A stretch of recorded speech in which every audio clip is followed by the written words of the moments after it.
আইতাকিন বাইবার্সকে নিয়ে কায়রো পৌঁছলেন। সেখানে তখন সুলতান আস-সালিহ ক্ষমতাসীন। আইতাকিন ছিলেন আস-সালিহের অধীনস্থ আইয়ুবী সালতানাতের নামকরা জেনারেল। আর ধনু চালনায় বিশেষ খ্যাতির কারণে তার উপাধি ছিল আল-বন্দুকতার। কায়রো এসে তিনি দেখলেন অপরাপর কুমান কৃতদাস শিশুদের চেয়ে বাইবার্স অধিকতর তৎপর ও কর্মঠ। বিশেষ করে অস্ত্রবিদ্যার উপর তার ঝোঁকটা একটু বেশি। তাই আইতাকিন বালক বাইবার্সকে তলোয়ারের সাথে ধনুক ও আড়ধনু চালানোর শিক্ষাও দিতে লাগলেন। আড়ধনু হচ্ছে এক ধরনের দূরপাল্লার বিশেষ ধনুক। এটি চালানোর জন্য চাই প্রচণ্ড শক্তি ও হাতের মজবুত পেশি, যা শিশুকাল থেকে অভ্যাস না করলে গড়ে ওঠে না।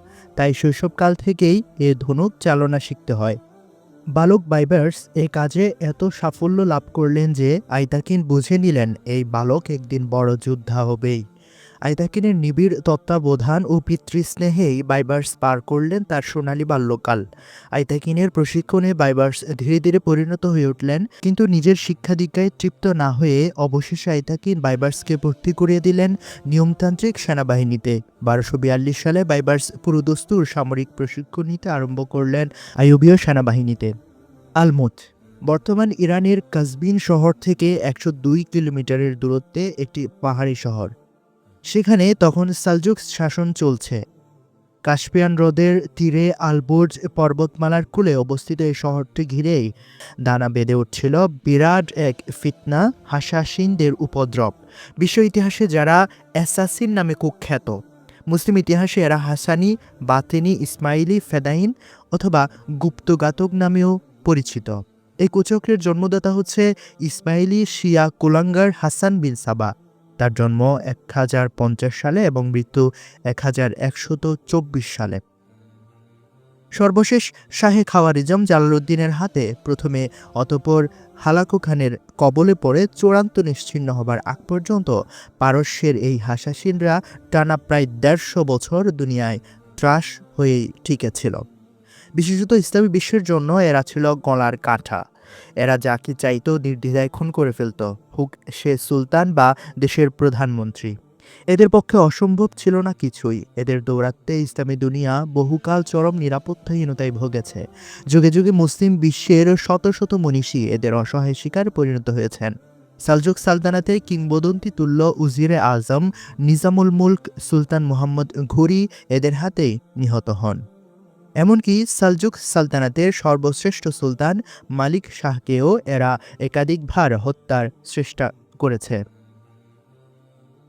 কথিত আছে অবশেষে এই কুচক্রীরাই তাকে বিষ প্রয়োগে হত্যা করেছে।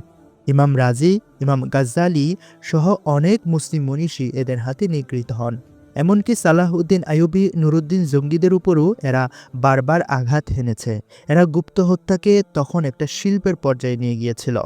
এরা এতটাই শক্তিশালী হয়ে উঠেছিল যে সালজুকরা সর্বশক্তি দিয়ে পরপর দুবার সেনা অভিযান চালিয়েও এদের উচ্ছেদে ব্যর্থ হয়। ফলে সালজুক সালতানাতের মধ্যেই এরা আরও একটি সমান্তরাল রাষ্ট্র কাঠামো গড়ে তুলেছিল। শেষ দিকে এরা এমনই বেপরোয়া হয়ে উঠেছিল যে এদেরকে রোখার সাধ্য কার্যত কোনো মুসলিম রাজ্যেরই ছিল না। আলমুতের অজেয় প্রধান দুর্গ ঘিরে কালক্রমে এরা আরও 40টি মজবুত কেল্লা গড়ে তোলে। এদের আরও একটি দুর্গম আখড়া ছিল ভূমধ্যসাগরের তীরে এন্টিওক ত্রিপুলের মাঝামাঝি ভূখণ্ডে। শামের পশ্চিমে মাসইয়াফ কেন্দ্রিক তাদের 19টি দুর্গের যে আখড়া ছিল চরম দুর্লঙ্গ। বাইবার্সের হাতে বিধ্বস্ত হবার আগে কোনো মুসলিম সুলতানই সেখানে অভিযান চালাতে সাহস করেননি। অতিষ্ঠ হয়ে সালাউদ্দিন আইয়ুবী একবার এদেরকে অবরুদ্ধ করলেও গুপ্তঘাতক নেতা রশিদ উদ্দিন সিনানের পাল্টা হুমকিতে তিনি অবরোধ প্রত্যাহার করে নিতে বাধ্য হন। ফলে মুঙ্গল ও ক্রুসেডারদের বাইরে এরা মুসলিম বিশ্বের তৃতীয় কঠিন শক্তিতে পরিণত হয়। 1240 সাল, কায়রো। ক্ষয়িষ্ণু আইয়ুবীয় সালতানাতের মস্তদে তখন সুলতান আস-সালেহ সমাসীন। সালাউদ্দিন পরবর্তী অথর্ব আইয়ুবীয় শাসকদের মধ্যে তিনি ছিলেন উজ্জ্বল ব্যতিক্রম। রাজ্যাভিষেকের পরপরেই তিনি ফেদাইনদের তরফে চরম নিরাপত্তাহীনতা অনুভব করেন। তাই নিয়মিত দেহরক্ষীদের বাইরে তিনি আলাদা একটা স্পেশাল গার্ড ফোর্স গঠনে উদ্যোগী হন। গুপ্ত ঘাতকদের রোকার জন্য কিপচাক উপত্যকা থেকে দাস হিসেবে কিনে আনা কুমান ও অন্যান্য তুর্কি গোত্রের মামলুকদের নিজ দেহরক্ষী হিসেবে নিয়োগ দেন। কারণ আইয়ুবী বাহিনীর সকল সেনাদের মধ্যে তখন এরা ছিল অধিক কর্মঠ, তেজস্বী ও নিষ্ঠাবান। সুলতানের নির্দেশে কায়রোর অদূরে নীলনদের বুকে জেগে ওঠা আর রৌদাহ দ্বীপে এদের জন্য আলাদা সেনানিবাস নির্মিত হয়। বাছাই করা ৭০০ মামলুককে পাঠানো হলো দ্বীপ সেনানিবাসে। সুলতান আস-সালিহ এই ৭০০ মামলুককে দিলেন কঠোরতম প্রশিক্ষণ, কারণ এরাই হবে তার দেহরক্ষী। সেনাবাহিনীর শ্রেষ্ঠতম রেজিমেন্ট। যেহেতু এদেরকে দাস হিসেবে কিনে আনা হয়েছিল, এজন্যে এদেরকে মামলুক বলা হতো। দ্বীপবাসী হওয়ায় ইতিহাসে তারা বাহারি মামলুক নামে পরিচিতি লাভ করে। ১২৪২ সালে মাত্র ১৯ বছর বয়সে সেরা ৭০০ জনের একজন মনোনীত হন বাইবার্স এই রৌদা দ্বীপে সেনানিবাসে আসলেন। তরুণ বয়সেই তিনি হয়ে গেলেন আইয়ুবীয় সেনাবাহিনীর স্পেশাল মামলুক ইউনিটের গুরুত্বপূর্ণ সদস্য। ৪ জুলাই ১১৮৭ সাল হাত্তিনের যুদ্ধে জেরুজালেমের রাজা গাই অফ লুজিয়ান ও তৃতীয় রেমন্ডের সম্মিলিত বাহিনীর মুখোমুখি হন সালাহ উদ্দিন আইয়ুবী। রক্তক্ষয়ী সেই যুদ্ধে ক্রুসেড সেনাবাহিনী প্রায় সম্পূর্ণরূপে নিশ্চিহ্ন হয়ে যায়। ক্রুসেডারদের জন্য এ ছিল এক লজ্জাস্কর মহাবিপর্যয়। এ বিজয়ের পথ ধরে টানা ৮৮ বছরের জবরদখলের হাত থেকে তিনি উদ্ধার করেন বাইতুল মাকদিস, জেরুজালেম। কিন্তু আফসোস, উদ্ধারের মাত্র ৪২ বছরের মাথায় ১২২৯ সালে তারই অযোগ্য ভাতিজা আল কামিল রোমান সম্রাট দ্বিতীয় ফ্রেডরিকের বন্ধুত্ব ও অভ্যন্তরীণ গৃহযুদ্ধে আল কামিলকে পূর্ণ সাহায্যের শর্তে বাইতুল মাকদিসকে ক্রুসেডারদের হাতে তুলে দেন। আল কামিল এভাবেই ইসলামের স্বার্থ বিসর্জন দিয়ে ফ্রেডরিকের বন্ধুতে পরিণত হন, আর এভাবেই পবিত্র নগরী আবারও খ্রিস্টানদের অধীনস্থ হয়। এর ঠিক ১৫ বছর পর আল কামিলের এই অপরিণামদর্শী আঁতাতের প্রতিবিধানে এগিয়ে আসেন সুলতান আস-সালেহ। ১২১৯ সাল বিশাল বিস্তৃত খাওয়ারিজম সাম্রাজ্য, মেসোপটেমিয়া, পারস্য, আফগানিস্তান সহ পুরো মধ্য এশিয়া এই সাম্রাজ্যের অধীনে। অর্থ, যশ আর সামরিক শক্তিতে তৎকালীন বিশ্বসেরা। হঠাৎ করেই খাওয়ারিজমের আকাশে দেখা দিল দুর্যোগের ঘনঘটা। ২ লাখেরও বেশি সৈন্য নিয়ে মঙ্গল সম্রাট চেঙ্গিস খান একদিন ঢুকে পড়লেন খাওয়ারিজম সাম্রাজ্যে। বোখারা, সমরকন্দ, তিরমিজ সহ চোখের পলকে একে একে অন্যান্য শহরগুলো ধ্বংসস্তূপে পরিণত করলেন তিনি। বীরকেশরী শাহজাদা জালালউদ্দিন বারবার আবেদন করেও কার্যকর প্রতিরোধ যুদ্ধের অনুমতি পাননি। না হলে ইতিহাস হয়তো অন্যভাবেই লেখা হতো। তাই কয়েক লাখ সৈন্য থাকার পরেও সুলতান আলাউদ্দিনের কাপুরুষতা ও অদূরদর্শিতার কারণে পুরো সাম্রাজ্য হজম করে নিল মঙ্গলরা। সেখানে চলল কেয়ামতের বিভীষিকা। সবগুলো বাড়ির স্থাপনা মাটির সাথে মিশিয়ে দেওয়া হলো। নারী, পুরুষ, শিশুসহ প্রায় সবাইকেই নির্বিচারে হত্যা করা হলো ও ঘুরে মারা পড়ল দুর্দণ্ড প্রতাপশালী একটা সেনাবাহিনীর অধিকাংশ সদস্য। মুষ্টিমেয় যে কজন বাঁচল তারা এসে আশ্রয় নিল মিশর, সিরিয়া ভিত্তিক আইয়ুবীয় সালতানাতে। পরবর্তীতে এরাই হলো পবিত্র ভূমির উদ্ধারের গর্বিত অংশীদার। ১২৪৪ সাল দ্বিতীয়বার বাইতুল মাকদিস হাতছাড়া হবার ১৫ বছর পর সুলতান আস-সালিহ সেটি পুনরুদ্ধারের ঘোষণা দিলেন। তিনি ছিলেন ভিন্ন ধাতুতে গড়া, অনেকটাই সালাউদ্দিন আইয়ুবীর ধাঁচে। তাই পূর্বসূরি অপদার্থ আল কামিলের ক্ষমতাহীন আওদাসীন্যের প্রায়শ্চিত্ত করতে তিনি মোট ১৩,০০০ সৈন্য নিয়ে জেরুজালেম অভিমুখে রওনা হলেন, যাদের মধ্যে ছিল মঙ্গল নির্মমতা থেকে পালিয়ে আসা ৬,০০০ খাওয়ারিজমি পদাতিক সৈন্য, ৪,০০০ অশ্বারোহী ও ২,০০০ বেদুইন যোদ্ধা। ঠিক পেছনেই চলল নবগঠিত বাহারি মামলুক বিশেষ বাহিনীর ১,০০০ দুরদর্শ সৈন্য। বিস্ময়করভাবে তাদের কমান্ড ছিল ২১ বছরের আনকোরা তরুণ অনভিজ্ঞ বাইবার্সের হাতে। অসম সাহস, অসাধারণ মেধা আর মামলুকদের উপর তার অসম্ভব প্রভাবের কারণেই হয়তো জীবনের প্রথম যুদ্ধেই তার হাতে কমান্ডিং ছেড়ে দেওয়া হয়। অবাক করা ব্যাপার হলো, এমন একটা যুগ সন্ধিক্ষণের যুদ্ধেও ক্রুসেডারদের সাথে হাত মেলালো হিমস, হাল্প ও আল-কারাকের আইয়ুবীয় যুবরাজরা। জেরুজালেমে খ্রিস্টান দখলদারিত্ব টিকিয়ে রাখতে তাই নামধারী মুসলিম ও ক্রুসেডারদের ২০,০০০ সৈন্যের সম্মিলিত বাহিনী জেরুজালেম অভিমুখে রওনা হলো। কিন্তু দুর্থতাবশত তারা সরাসরি জেরুজালেম না গিয়ে ঘুরপথে মান-এ জড়ো হলো। উদ্দেশ্য অন্তিম মুহূর্তে আচমকা পেছন থেকে অবরোধকারী মুসলিম বাহিনীকে আক্রমণ করে পরাস্ত করা। ক্রুসেডারদের এই পরিকল্পনার বিন্দু বিসর্গও সুলতান আস-সালেহ জানতেন না। এদিকে বাইবার্সের নেতৃত্বাধীন মামলুক বাহিনী প্রতিমধ্যে মূল বাহিনী থেকে আলাদা হয়ে যায়। বাইবার্সের ইচ্ছা ভিন্ন পথে বাইতুল মাকদিসে হাজির হয়ে শত্রুদের তাক লাগিয়ে দেওয়া এবং কঠিন মুহূর্তে ফয়সালামূলক লড়াইয়ে হঠাৎ ঝাঁপিয়ে পড়া। দুর্দর্শ বাইবার্সের তাই বিপদ সংকুল নেগেব মরুভূমির বুক দিয়েই রওনা হন। মান এর কাছাকাছি পৌঁছলে তিনি শত্রু সেনার উপস্থিতি টের পান। ব্যাপক খোঁজ নিয়ে এদের পরিচয় ও উদ্দেশ্য জেনে গেলেন। এরা ছিল সম্মিলিত বাহিনীর সেই 20,000 সেনা। বাইবার্স এবার একটা দফা করে সামনে আগানোর সিদ্ধান্ত নিলেন, কারণ পেছনে শত্রু রেখে সামনে আগানো যে ভয়ঙ্কর ব্যাপার। কিন্তু মুশকিল হলো প্রতিপক্ষের চেয়ে তার সৈন্য একেবারেই নগণ্য, সীমাহীন, অপ্রতুল। কিন্তু তরুণ বাইবার্স ছেড়ে দেবার পাত্র ছিলেন না। মাত্র 1,000 মামলুক সৈন্য নিয়ে আচমকা নেঘেবের বুক ছিঁড়ে চিতার মতো 20,000 সৈন্যের শত্রু শিবিরে হামলে পড়লেন। পরিকল্পিত একটিমাত্র তীব্র আক্রমণ, আর তাতেই সব শেষ। অজান্তেই অনেকে মারা পড়ল, বাকিরা প্রস্তুত হবার আগেই ছিন্ন ভিন্ন হয়ে গেল। অভাবনীয় এই জয়ের ফলে সর্বাত্মক যুদ্ধের আগেই বাইতুল মাকদিস কার্যত বিজয় হয়ে গেল। কেননা এরাই ছিল বাইতুল মাকদিসের রক্ষার মূল শক্তি। ইতিহাসে এটি আল হারাবিয়াহ যুদ্ধ নামে পরিচিত, আর এটিই ছিল বাইবার্সের অভিষেক যুদ্ধ। এখানে থামলেন না বাইবার্স, সোজা ছুটে গেলেন জেরুজালেম অভিমুখে। সেখানে খাওয়ারিজম ও আইয়ুবীয় বাহিনীর যৌথ আক্রমণে খ্রিস্টানদের অবস্থা তখন টালমাটাল।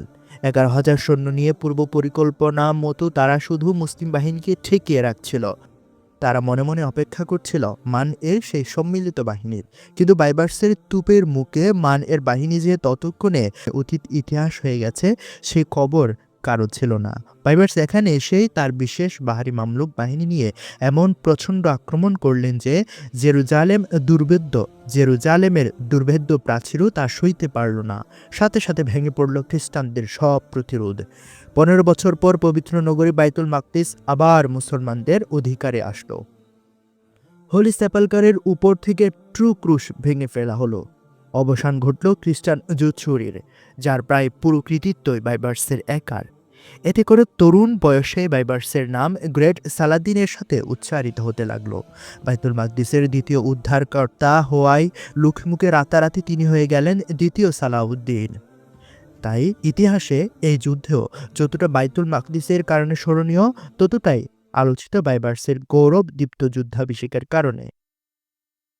আসলেই তো এই যুদ্ধের মাধ্যমে মুসলমানরা যেমন বাইতুল মাকদিস ফিরে পেল, তেমনি ক্রুসেড জন্ম দিল তার সর্বশ্রেষ্ঠ যোদ্ধাকে। আর ইসলামী ইতিহাস আবিষ্কার করল নতুন এক সেনানায়ক, Ruknuddin Baybars, the panther. Jerusalem পৃথিবীর একমাত্র নগরী যা 3টি ধর্মের কাছে সমান পবিত্রময় ধর্মীয় তীর্থস্থান। প্রিয় নবীজি সাল্লাল্লাহু আলাইহি ওয়াসাল্লাম মহিমান্বিত মিরাজের স্মৃতি বিজড়িত এবং প্রথম কিবলা হওয়ায় মুসলমানদের কাছে এটি মক্কা মদিনার পরে তৃতীয় ও পবিত্রতম শহর। বনী ইসরায়েলের অসংখ্য নবীদের জন্ম ও কর্মভূমি হবার কারণে ইহুদিদের কাছেও এটি তেমনি এক পবিত্র নগর। হযরত ঈসা আলাইহিস সালামের জন্মস্থান ও মরিয়ম আলাইহিস সালামের ইবাদতগাহ হিসেবে এ শহরকে খ্রিস্টানদের আঁতুর ঘরেই বলা হয়।